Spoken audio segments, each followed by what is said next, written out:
Yeah, our Zach Fisher is at the Hotel Fort Des Moines. That's where Lanham Bacam supporters are hoping their candidate will help Democrats take back the U.S. House. Zach.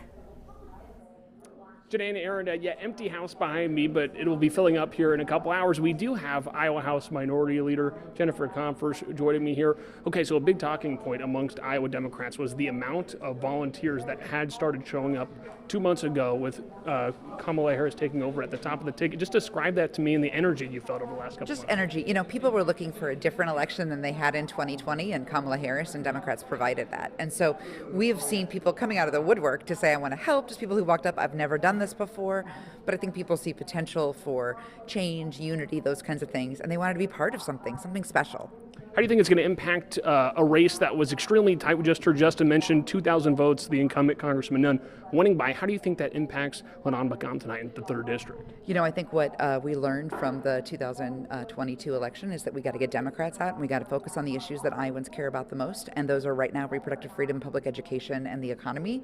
And that's what Lanham's been talking about. That's what we've been talking about at the House level.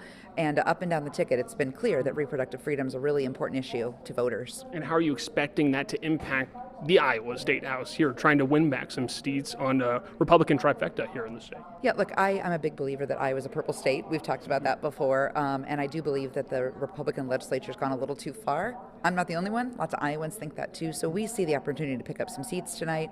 You know, I'm not going to be speaker, but we see some opportunities for growth, and that's really going to be part of our rebuild to bring balance back to the state.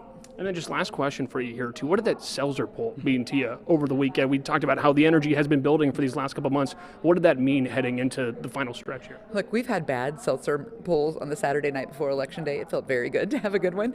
And it really just matched what we're hearing on the ground, right? We've been hearing from people that they're voting on these issues, talking to independent women. They're coming our way. We just felt like it reflected what we've seen. It was a nice surprise, but not a shock.